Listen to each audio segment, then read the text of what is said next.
I'm Bob Harding. We're in the middle of basketball season. So today we thought we'd take you through the concept, the techniques of shooting a free throw, and some practice skills that you can work on. As a way of background, I grew up in Valparaiso, Indiana, and we were known for our free throw shooting. I was not the best free throw shooter of everybody, but there were people who made hundreds of free throws in a row. And so we all know the importance of free throws. Indeed, last year's NBA championship, if the San Antonio player makes the free throw in the waning seconds of the game, Ray Allen's three doesn't matter, and you have a totally new world champion. We've all watched the games. We've all been tortured by someone missing free throws. So today we'd like to help everybody, at least pass along what were some very good teaching techniques that I learned as a high school player and later on in college. So we will now talk about a little bit the concept of free throw shooting. It is probably the only shot in sports that you are totally free from. There's nobody guarding you, there's no goalie. It is a very unique shot put in the game, obviously, to prevent fouling or giving a person a free throw if he is fouled. So it is up to you to make those shots. The free throw line and the basket never change, and that is different from all other sports too. You are 15 feet from the backboard, and the front of the rim is only 13 feet from the free throw line. So now let's go back to the free throw line and start with some instructional discipline on how to approach and make your free throws. As I mentioned, the skill set of shooting free throws is all up to you. As you stand at the line, no one on the lane can bother you. No one has anything to do with your shot. It's all you. So you're developing a skill set and confidence that you will make free throws. Let me start by saying the referee has the ball. Never go to the line until the referee tosses you the ball out here. At that point, you take the ball and you walk to the line and you put your foot on the line centered at a slight angle. The back foot is mainly for balance. The weight is on the front foot. Now we watch Ray Allen, for example. He is leaning into the shot. It is very important that you have weight on your front foot. In fact, a very good free throw shooter, 90% is lifetime, 95% a couple of times. Jeff Hornacek, who's now the coach at the Phoenix Suns. His foot would almost come forward when he shot the ball, and that was because he had so much weight going forward. So the foot is at a little angle. This foot is back a little bit at an angle. You have the weight on the front foot. You then, depending on what you like, maybe in numbers, make a bounce count. Maybe you like 3 times. The knees are slightly bent. Some guys start and then they go down. That is not the way to shoot the shot. The shot is started with your knees bent and you come up. Now, some big players like to stand tall. They've been taught to play tall, be tall, show big. And so they're shooting up here at the height of their body, and that is not a good shot, especially for good people, big people, I'm sorry. And there's a reason why smaller people are better free throw shooters than big people. And that is the reason. These guys are always play tall and they stand tall at the line. If you watch Kevin Durant shoot a free throw, he actually shakes down.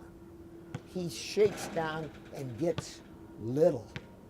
Try to get as little as you can at the free throw line, because the shot is a bending of the knees and coming up and a releasing at that point. Now, spread your hand. This is a Spalding ball, which most balls are, at least the NBA balls. You put your third finger on the D, spread the hand. This hand is just a balanced hand. Spread the hand, the knees are bent, and you come up and shoot. It's shot off the front of your face, not here, not up here. Even people like Ray Allen, who's a wonderful free throw shooter, is releasing the ball here. He starts it up here, and the pro players, of course, do start the ball higher, but they shoot the ball release-wise is here, and that's what you want to aim for.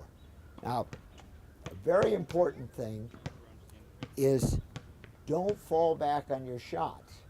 I saw LeBron the other day. Somebody said, well, you're making your free throws much better this year.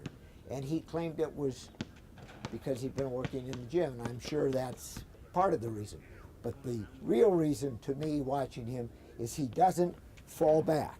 One of the biggest problems of the really good players is they're used to shooting fallback jump shots and so forth. So many times they're falling back when they release the ball. The weight has to be forward. The weight has to be forward. If it is forward, then you'll get nice rolls on the basket and on the rim. You will not get, you cannot drop the ball in. It's a shot towards the basket. You look at the front edge and you watch the front edge the whole time. You do not follow the ball with your eyes in the air. There are some great players that actually say they can watch the ball in the air. Do not do that. Not until you're a great player. You look at the front edge of the rim, and it's a shot towards the front edge of the rim. It's a stroke towards the front edge of the rim. And if you put the right backspin on it, then that ball will take a nice bounce. That rim is 18 inches wide. The ball is 10 inches wide. So there's plenty of room if you're shooting the ball well with a nice stroke and a back spin on the ball and a follow through. That rim will take a lot of balls that are not quite dead center. One of the problems with people shooting free throws is they do not follow through. The wrist snap has to come through. At the end of his career, they had Shaq, who was a notoriously bad free throw shooter, actually shooting a nice stance. But his problem was he could never get used to following through with his wrist, and he would try to launch it like a shot put. There are still players, there are many players that do that. That is not how you get a roll on the rim, and it is not how you become a good free throw shooter. You have to snap through the ball, and that is something that you have to practice and leave the arm out with after you've made the shot, and you lean in, and even if your leg comes forward, that weight going forward with the shot is what you want. So at that point, we have looked at the rim, we've looked at the front edge, we've taken a nice shot, we followed through with the wrist snap down, and technically, that should be a good free throw. So now let's go through our technique, our style, and shoot a real free throw. Remember, you don't approach the line until the referee throws you the ball. You get the ball, you take it, you walk up to your line, you put your foot in the center with a little angle, and now this is very important. These guys on the lane, You have to get them out of your mind. This is all you and the free throw. So the crowd is out of your mind, and these players are out of your mind. And the way you do that is either think something funny, think that I'm shooting a free throw and I'm the best free throw shooter in the world. You can remember Karl Malone used to mention his children, I think. Jeff Hornacek did like that. Ray Allen takes a shot, a couple phantom shots, whatever it takes. You have to come into yourself on the free throw. So now let's go ahead and shoot one. I like the number 3, so I bounce the ball 3 times. I'm very happy shooting the shot. So I spread my hand on it, I bend my knees.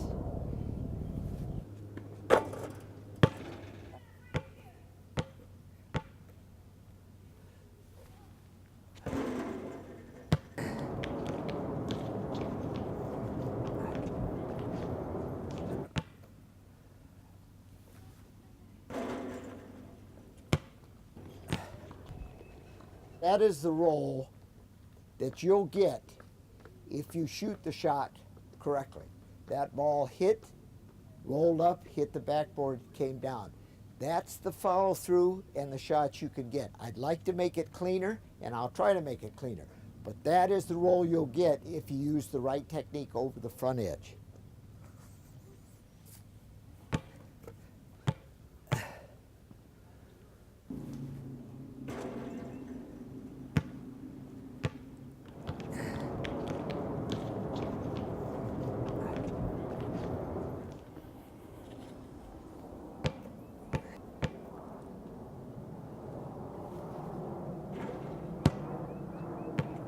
We made some free throws. We talked about the concept of it and what you have to do mentally. Then we talked about technique. We're now going to talk about practicing free throws. Obviously, you have to practice free throws, and a lot.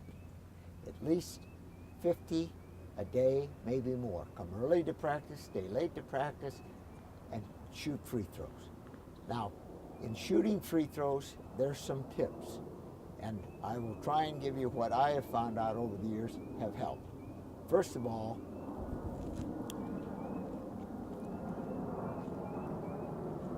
as I've said to you, it's very important that your weight is on the front foot and that you're leaning in.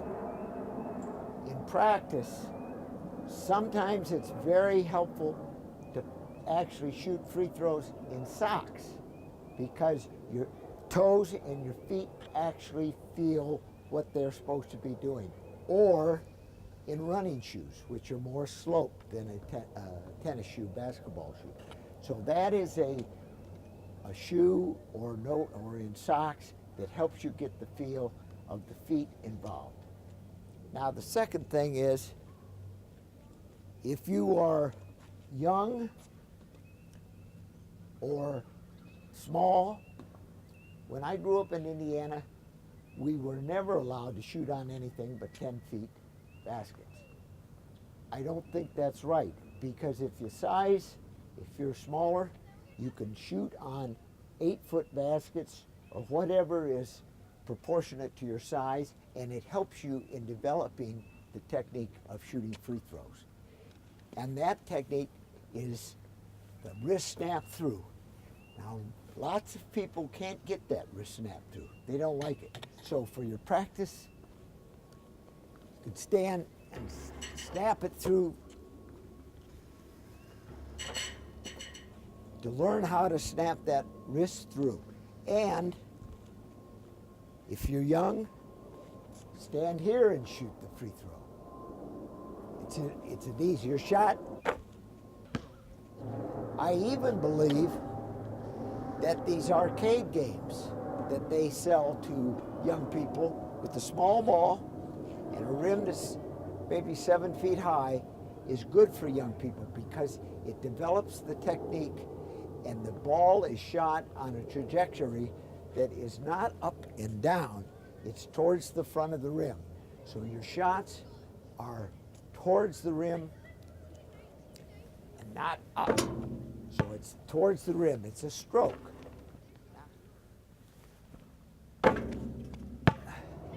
Finally, a couple of exercises you might do to strengthen your forearms and allow you to shoot the ball easier. One, of course, is the tried and true method of putting a string on a bar with a weight on it, and you roll it up, roll it down, and that develops the forearms. The second exercise is something we call push-aways. And push-aways, I don't have a solid wall here, but I will demonstrate it. Push-aways help you develop the snap down of the wrist and develop the forearms. The push-away is done off a solid surface, and it's done like that. And those can be done, and the hand should be spread. And then you should do it with the left hand. And get that feel of the snap up of the wrist. And that is important to develop forearms, wrist snap, and help you in your development of a good free throw. Thank you very much.